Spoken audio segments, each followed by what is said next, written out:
Breaking news చూసిన బంగాళాఖాతంలో కొనసాగుతున్న తీవ్ర అల్పపీడనం కారణంగా ఏపీలోని కోస్తా జిల్లాలకు భారీ వర్షాలు ముంపు పొంచి ఉందని వాతావరణ శాఖ వెల్లడించింది. ఏపీ ఉత్తర తమిళనాడు తీరాల వైపు అల్పపీడనం పయనిస్తుందని వాతావరణ శాఖ అంచనా వేస్తుంది. ప్రస్తుతం తీరానికి సమీపంలో కదులుతున్న నేపథ్యంలో మేఘాలు కమ్ముకొని చలిగాలులు వీస్తున్నాయి. దీని ప్రభావంతో గురువారం వరకు రాష్ట్రంలో విస్తారంగా వర్షాలు కురుస్తాయని వాతావరణ శాఖ అధికారులు చెప్తున్నారు.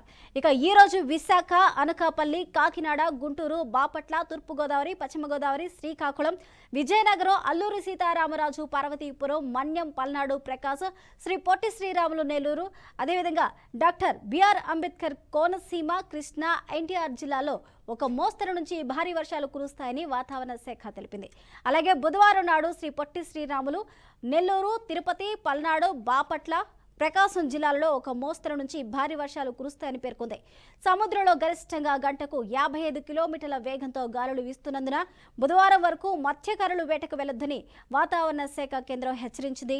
రాష్ట్రంలోని గంగవరం, కాకినాడ, నిజాంపట్నం, కృష్ణపట్నం, విశాఖపట్నం, మచిలీపట్నం, కళింగపట్నం సహా తమిళనాడులోని వివిధ పోర్టుల్లో 3వ నెంబర్ ప్రమాద హెచ్చరిక కొనసాగుతున్నాయి.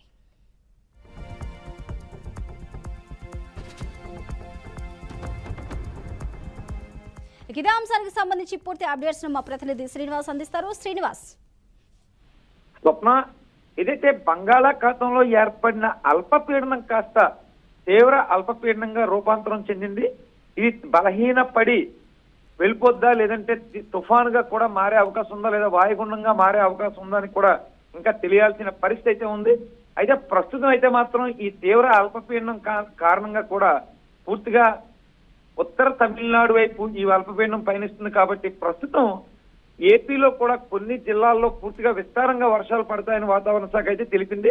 అనకాపల్లి, కాకినాడ, గుంటూరు, బాపట్ల, అలాగే ఉమ్మడి గోదావరి జిల్లాలు, ఉత్తరాంధ్ర జిల్లాల్లో కూడా దీని యొక్క ప్రభావం ఉంటుందని ఇప్పటికే వాతావరణ శాఖ అధికారులు అయితే తెలియజేసిన పరిస్థితి అయితే ఉంది.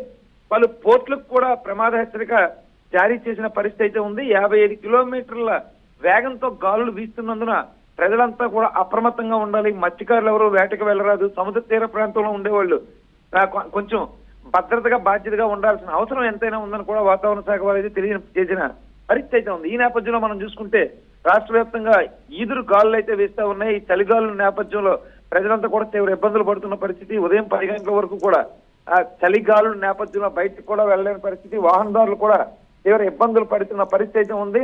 మన్యం, గిరిజన ప్రాంతాల్లో అయితే మంచు తెరలు కమ్ముకొని మధ్యాహ్నం అయినా కూడా మంచు తెరలు కమ్ముకొని బయటకు రాకపోవడంతో గిరిజన ప్రాంతంలో ఉండే ప్రజలు కూడా కొంత ఇబ్బంది పడుతున్న పరిస్థితి అయితే ఉంది. స్వప్న, థ్యాంక్ యూ శ్రీనివాస్.